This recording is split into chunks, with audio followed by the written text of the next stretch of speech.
Buenas tardes y gracias por su sintonía. Hoy tenemos con nosotros a la abogada y experta en inmigración, Lisa Galindo, y ella nos va a hablar hoy sobre el proceso de inmigración y específicamente el proceso de deportación.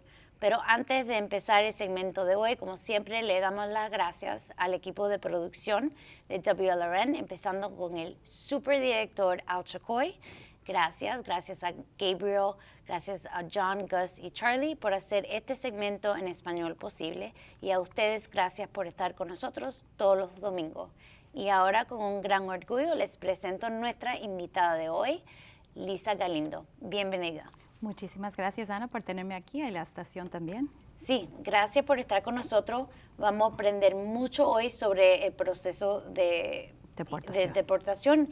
Y hay muchas personas que han mandado preguntas porque este es un topic muy caliente porque pasa todos los días. Pero como siempre nosotros le gustamos saber un poquito sobre usted, dónde eres y por qué llegaste a ser una abogada. Ok, bueno, el camino creo empezó porque me gusta pelear. Me gusta encontrar cómo puedo desafiar un poco las leyes y eso creo que entré en eso, pero principalmente es que yo me creí en un hogar cristiano, siempre yendo a la iglesia los domingos y ahí siempre oía, oren por mis papeles, oren por mi marido. Y entonces creo que eso creó ese deseo de poder proceder. Fui a la escuela en Virginia, me gradué de Derechos, regresé a Florida, tomé el examen, lo que se llama el Florida Bar, soy licenciada del estado de Florida, y ahí perseguí la especialización de inmigración. De ahí me he dedicado puro a inmigración y ya, gracias a Dios, voy a cumplir 18 años haciendo eso. Es increíble y necesitamos hablar brevemente sobre esto porque no solamente usted es una experta y abogada de inmigración, pero usted es una empresaria, tiene su propio negocio y también trabaja con sus padres y para mí eso no es fácil, pero es algo que usted puede hacer y es increíble. ¿Nos puede hablar brevemente sobre eso? Sí, le doy gracias a Dios por esa oportunidad que tuve de poder abrir el negocio. Fue en febrero del 2011 que decidí, después de años de tener experiencia, abrir mi propia práctica.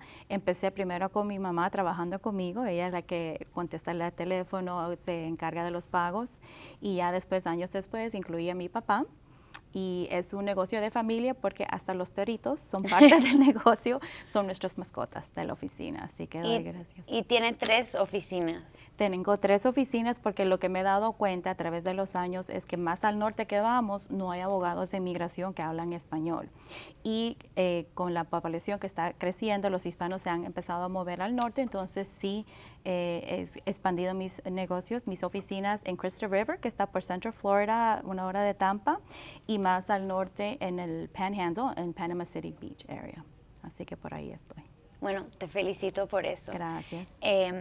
Y, hablando sobre deportación, vamos a suponer que yo soy una persona, yo entré ilegalmente y ahorita yo tengo miedo que quizá me van a encontrar y no sé lo que hacer. Si yo quiero contratar el servicio de un abogado, ¿qué sería el primer paso y qué debería traer si hay una cita? ¿Tengo que traer papeles? Porque yo me imagino que hay muchas personas que le tienen miedo de hasta contactar profesionales porque ellos no quieren que otras personas sepan que ellos están acá. Eso pasa normalmente también. Hay mucho temor y incertidumbre cuando uno se encuentra que está detenido por inmigración o tiene papeles de inmigración.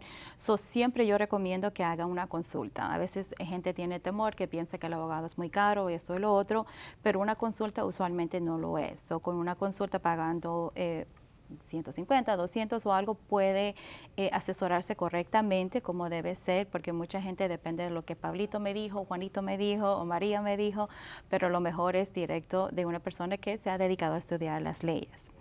Entonces, para responder tu pregunta referente a cómo se empieza o qué documento debe tener, el proceso de deportación empieza con el documento que se llama Notice to Appear, notificación de presentarse, de aparecer.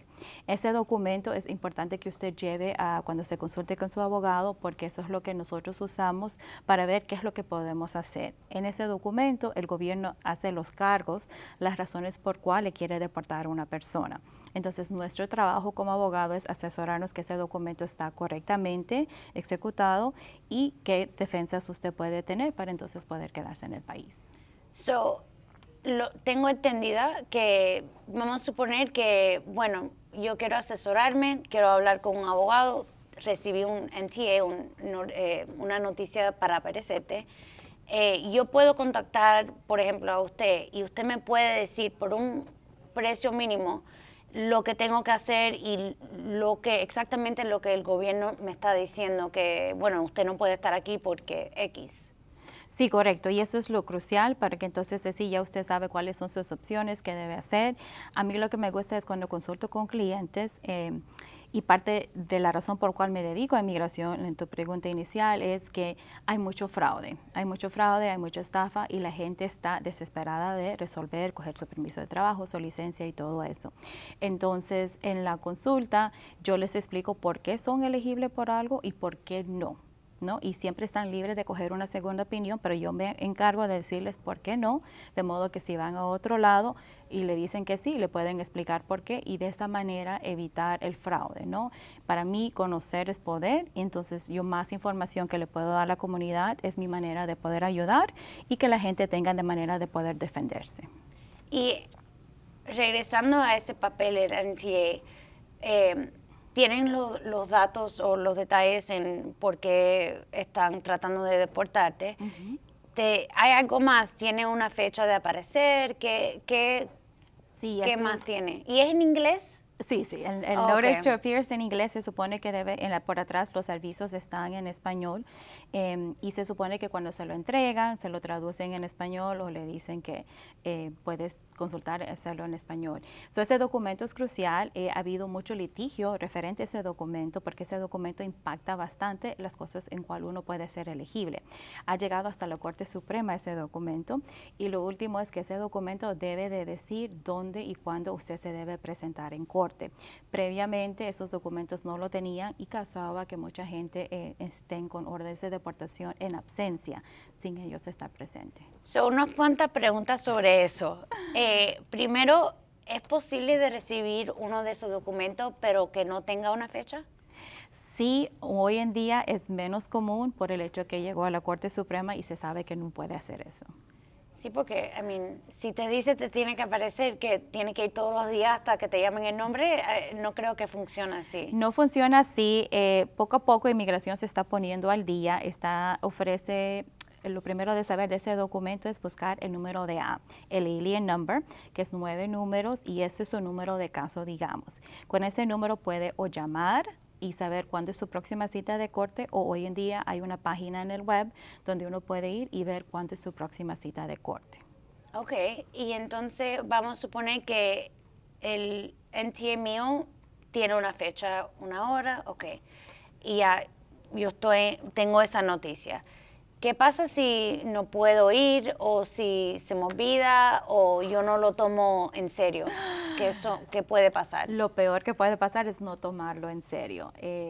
Inmigración, a darle ese documento, ha cumplido con su obligación de notificarle que está en procesos de deportación y que usted tiene obligación de notificar a la corte si cambia de dirección.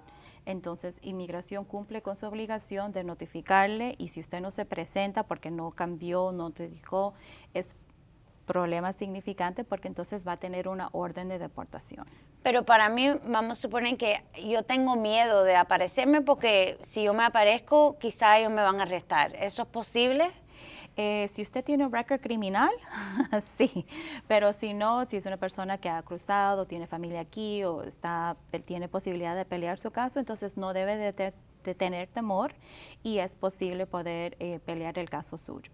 Para las personas que algo muy básico, que no tienen delitos, que llegaron aquí ilegalmente, no es probable que lo van a arrestar si se aparece. Al contrario, si no te aparece, eso quizás sería peor. Sí, correcto. El no aparecerse puede causar entonces que le vayan a buscar o algo así. Pero no, uno se presenta, eso es importante saber qué es lo que va a enfrentar en el proceso de deportación. El proceso consiste de 2 audiencias generalmente. El primero es lo que se llama el Master Hearing. So, cuando ese documento recibe o una notificación de su cita de corte, la primera audiencia se llama Master Hearing. ¿Y qué pasa en un Master Hearing? So, en un Master Hearing hay muchas gentes presentes el mismo día en la corte. Y es cuando uno tiene que decir, recibí el documento, le confirma al juez, sí, recibí el documento, esto es como yo respondo y esto es lo que yo voy a hacer para poder quedarme en el país. ¿Y una persona puede hacer este tipo de audiencia solo sin abogado? Lo diferente o especial de inmigración es que no es como criminal. En criminal uno sí tiene que tener un abogado. En inmigración es si uno puede pagar, entonces sí puede coger la representación. Obvio, su habilidad de poder quedarse en el país, su familia, todos están en riesgo. Eso es recomendable en la corte, por lo menos, de sí proceder a hacerlo con un abogado para asegurar su posibilidad de mejor éxito. Ok, so lo que yo entiendo es que en la corte criminal, por el estado, bueno, por los Estados Unidos, tienen derecho si hay un delito contra usted y no puede pagar, pero en inmigración no tiene ese tipo de derecho. No, solo si usted Es una puede. opción. Correcto. Ok, so, dos tipos de audiencia, el master, y ahí es cuando usted dice, esto yo digo que sí, que no, yo voy a presentar una petición, y sí, recibí la noticia. Ahorita, ¿qué es la segunda es un individual hearing? Correcto. ¿Nos puede hablar sobre ese? Sí, entre el master y el individual, cuando uno va a la corte la primera vez, le dice lo que va a hacer, el juez le da lo que se llama un call-up date. Y es una fecha en cual usted tiene que hacer lo que le dijo que iba a hacer. Dijo, voy a aplicar para la residencia, entonces el juez le va a decir, ok, perfecto, para tal fecha, sométeme tu aplicación. Eso también es sumamente importante porque si no lo somete la aplicación para esa fecha, el juez puede decir, ok, tú no quieres hacer nada, entonces aquí te ordeno deportado. ¿En ese mismo día? Sí, no, sí. Si el juez quiere ser así de malo, lo puede hacer. Wow. Eso hay que tener cuidado. Pero a la misma vez es bueno porque te pone como on track. Sí, y también tiene que estar preparado para decir, bueno, yo voy a hacer X. ¿Es posible de cambiar? Por ejemplo, si yo me aparezco en primer audiencia, el master, y yo le digo al juez, yo voy a presentar una petición para, no sé, un ejemplo quizá de familia o algo. Sí. Y entonces el juez me da una fecha, pero ¿qué pasa si yo entonces me consulto con un abogado y ellos me dicen, mira, usted puede presentar este otro? ¿Es posible de cambiar el tipo de petición? Sí, todo tiene que ver con el tiempo, pero por lo general sí se puede. Lo que tiene que tomar en cuenta, lo que es diferente entre lidiar con inmigración la corte y inmigración la agencia, es con la corte todo se hace por papel, por eso es que es necesario el abogado. Se tiene que hacer mociones. Si se quiere cambiar lo que usted es elegible, se puede hacer, pero toca hacer una moción a la corte, notificar, mira, hay este cambio, ahora me casé, ahora tengo una pareja que me puede pedir, o mi hijo ya cumplió 21 años, me puede pedir, entonces hay que hacerlo por escrito, se notifica a la corte y se puede hacer. Y cuando mencionaste que hay una diferencia entre la agencia y la corte, ¿cuál es la diferencia? Y porque tengo entendida que el proceso de deportación es con la corte. Correcto. Y no sé si hay otro tipo de diferencia. Sí, usualmente la agencia sí es diferente a lo de la corte y es un poco más informal, menos estrés porque no estás en procesos de deportación. Cuando estás con inmigración, la agencia está sometiendo una aplicación que crees que cualificas, sea la ciudadanía, residencia. En la corte es un poco más estresante porque estás en procesos de deportación y cada cosa que tú sometes a la corte tienes que igualmente notificar al fiscal, porque hay otra parte involucrada. ¿Y cómo se hace la notificación? A través de las mociones, el filing, como se dice. Entonces, eso es lo que el abogado sabe, porque imagínese, una persona común de repente le toca aprender todo esto del procedimiento en la corte, que es mucho. Sí, y también es muy increíble, y lo tengo que mencionar, que una persona, una profesional experta como usted, ofrece mucha información con videos y esas cosas, y que es importante, pero a la misma vez no es lo mismo de tener esa práctica de hacerlo todos los días. Esto es algo muy complicado y estamos hablando de su vida. Correcto. y a veces es necesario.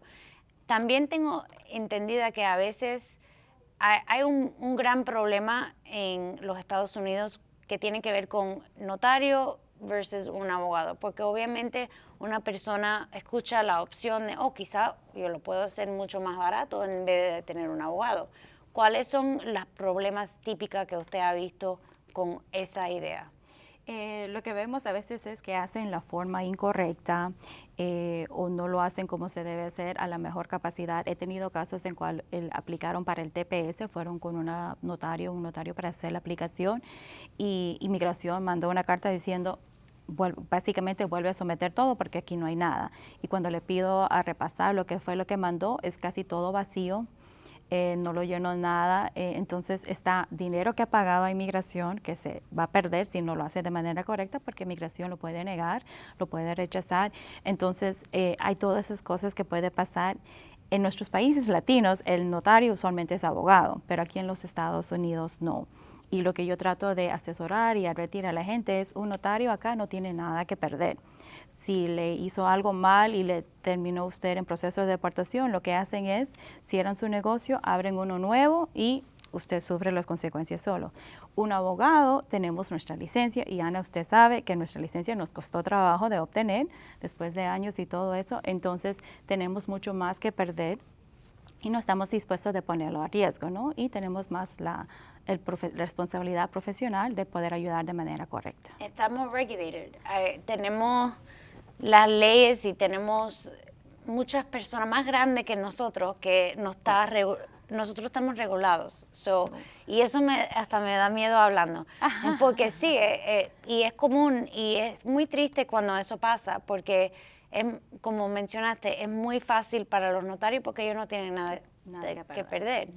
Y también los abogados saben lo que están haciendo porque, bueno, la mayoría de los abogados ojalá saben lo que están haciendo. Muchos sí creen que inmigración es simplemente llenar formas y es algo fácil, pero no, llenar una aplicación tiene consecuencias. Lo que pone en la aplicación tiene consecuencias. Eso es sumamente importante de no simplemente creer, porque a veces gente piensa, yo creo que entre tal fecha, voy a poner tal fecha. Y en otra aplicación, oh no, ahora me recuerdo que es otra fecha. Cosas así trae consecuencias y es importante de hacerlo. Sí, porque necesita ser consistente, porque eso es el character. Y a veces hay ciertas aplicaciones que los jueces van a determinar si una persona está diciendo la verdad con la credibilidad. Y si no está consistente, eso quizá puede causar problemas. Correcto. Y por eso es que en el individual, en la corte, hablando del proceso de deportación, en el individual es donde uno oralmente ahora presenta su caso. En este tipo de audiencia es el juez, usted, un intérprete si es necesario, y el fiscal y sus testigos. Ya ese día es el día de juicio en cual usted presenta su caso y el juez decide si le va a aprobar o no. ¿Y qué hace usted para preparar su cliente para ese tipo de audiencia? Ok, lo primero que hacemos es, antes de ir a corte, nos reunimos con el cliente y vamos a repasar lo que su testimonio va a ser, para que tenga la práctica, se sienta confortable y sepa qué tipo de preguntas se va a hacer y esté listo. A través de lo que uno dice oralmente, es entonces que el juez va a determinar si va a aprobar el caso o no. El trabajo del abogado es antemano cuando estamos preparando la aplicación y se somete a corte. Y cuando estamos ahí en la corte, ¿te dan un intérprete? Sí, por ley tiene derecho a un intérprete, al lenguaje que usted necesite. Ok, si es japonés o si es algo que no es común aquí en el sur de la Florida. Lo van a encontrar, lo van a buscar. Hemos tenido guatemaltecos que hablan quechua o un idioma y lo buscan y encuentran. Wow. ¿Y es posible de submitir evidencia durante esas audiencias o es solamente oral lo que la corte usa para determinar una decisión? Recuerda que hay que someterlo para el call-up date, la fecha que el juez nos da. Entonces, en eso es donde sometemos todo y si algo surge, hay un cambio antes de la cita, entonces sí se puede preparar y eso. Pero sí, el juez se supone que repase eso por escrito y luego quiere oír de usted, que efectivamente lo que usted está declarando es lo que está en los papeles que se sometió a la corte. ¿Y se puede traer otras personas como testigos para ayudar a usted probar lo que esta persona está diciendo es la verdad? Correcto, sí, dependiendo en qué tipo de caso tiene, se recomienda que traiga o no, o qué tipo de testigos, y sí, se lleva a la corte. Y yo también, yo sé que usted no solamente hace las cosas de deportación, pero hace la otra rama de inmigración que son las aplicaciones. Por ejemplo, para una persona que está yendo a corte para deportación, me imagino que a la misma vez, como mencionaste que en el call-up date debería tener algo, una aplicación pendiente. Correcto. ¿Cuáles son los más comunes? Y dependiendo en eso, ¿qué tipo de testigo llaman para ese tipo de aplicación? Ok, ¿cuál es más común? Los más comunes. Yo me imagino la familia. Peticiones familiares puede ser, hay uno que comúnmente se conoce el perdón de 10 años o la ley de 10 años. Eso es lo que se llama Cancellation of Removal for Non-Permanent Residents. ¿Y qué es eso? Es el EOIR 42B, es una aplicación que permite a una persona que ha estado en los Estados Unidos por 10 años, que es una persona de buen moral, que tiene familiar que va a sufrir algo extremo, un sufrimiento, puede cualificar para tener la residencia en los Estados Unidos. Esto puede pasar para una persona, por ejemplo, que no está casado con un ciudadano. O sea, que no va a ir a la aplicación de familia porque va a tratar de hacerlo con esa. Ajá. Y también que, bueno, me imagino, mencionaste que tienen que tener un good moral character. Correcto. No es posible, vamos a suponer que yo cometí un delito, pero lo cometí como hace 20 años, pero yo he tenido más de 10 años aquí, pero eso sí, eso fue de 20 años. ¿La corte todavía puede considerar ese delito? Sí y no. Todo depende, el modelo moral se tiene que mostrar en los últimos 10 años. Si no fue dentro de los 10 años, puede ser favorable. A la vez, cualquier delito que usted tenga tiene consecuencias, así que no está limitado a los 10 años, que le puede descualificar. Y ahora que mencionas eso, es sumamente importante, y en el mundo criminal esto ha resultado en litigio que se ha ido a la corte igual, porque cuando uno no es ciudadano americano, la corte criminal le debe de decir, si tú aceptas este acuerdo, puede resultar en que tú seas deportado. Y lo que veíamos es que muchas veces la corte no notificaba a la persona que era extranjero, y aunque sea residente o algo, aceptar el acuerdo que le ofrecía resultaba en la deportación de la persona. Entonces ya hoy en día vemos más que los abogados criminalistas, cuando tienen un caso que una persona no es residente, trabajan con un abogado de inmigración, porque aceptar un acuerdo puede traer consecuencias en el mundo de inmigración. Y sin eso, sin notificar la persona que está aceptando, ¿eso es suficiente para decírselo al juez? Bueno, no deberían deportarme porque yo no iba a aceptar eso si yo sabía que tenía ese poder de deportación. Correcto. En el mundo de inmigración lidiamos con los papeles que hay. Si ese record existe, tenemos que lidiar con eso. Ahora, si esto pasó, uno puede ir a la corte criminal y poder tratar de resolver y mencionar eso, pero hay un tiempo de límite. Y hoy en día, después que se ha habido mucho litigio, ya menos vemos que eso pasa, pero uno tiene que tener cuidado. Y lo más importante, le voy a decir, es vea si usted tiene lo que se llama un withheld of adjudication. En el mundo criminal le dicen que si usted tiene esto, tranquilo, no tienes una convicción, que si usted va a cualquier otro lado puede ser verdad, pero en el mundo de inmigración, un withheld of adjudication es una convicción, tal como si hubiera encontrado culpable. Que es completamente diferente, porque un ciudadano lo puede ver. Las personas que están, por ejemplo, empleados que están buscando a personas que trabajan, si es un withhold, ok, bueno, no había convicción. Pero eso es un gran punto. Gracias por dejarnos saber, porque con eso es como decir usted estaba culpable. Correcto. Pero a veces es mejor aceptar un withhold para no ir a la cárcel, para no ir X. Y la gente piensa, bueno, si yo no voy a la cárcel, entonces nada pasó. Pero a la misma vez, en los ojos de inmigración, eso te puede afectar peor. Correcto, y mucha gente piensa es algo menor, es un misdemeanor, y no, inmigración es completamente diferente, es importante saber, porque mucha gente piensa, no tengo este record, pero es un misdemeanor, así que nada pasa. No es así, inmigración tiene sus diferentes categorías, hay que tener mucho cuidado. Si tiene un record criminal, ahí sí que le digo 100%, cualquier dinero que pague el abogado de inmigración vale la pena, porque esos tienen significantes consecuencias. Pero sí es posible, si yo cometí un error en mi vida, y era más o menos, whatever, puede ser entre 10 años, pero si yo tengo la educación y también tengo un equipo conmigo, como un profesional como usted, ellos nos pueden guiarnos Correcto. para un resultado Positivo. favorable. Sí, Sí. es O tiene un posible. chance, porque sin eso no va a tener un chance. Si hay conexiones familiares y cualifica, sí, se puede hacer un perdón y esto es lo que nuevamente importa significante consultar con un abogado, porque a veces uno cree, solo estoy aplicando para ciudadanía, no hay ningún problema, yo lo puedo hacer. Aplican para ciudadanía y ¿qué es lo que pasa? Si hubieran esperado un poquito más, entonces sí cualificarían para un perdón. Tienen un delito que ellos piensan, no me va a impactar, pasó hace tiempo, pero como le digo, inmigración es diferente y ese delito, aunque uno ha podido entrar y salir 9 veces sin ningún problema, la 10ª vez que entró, eso le trae consecuencias. Y lo mismo en la ciudadanía, entonces cuando tiene un récord criminal, eso puede causar que le pongan en la corte en procesos de deportación. Sí. Es diferente.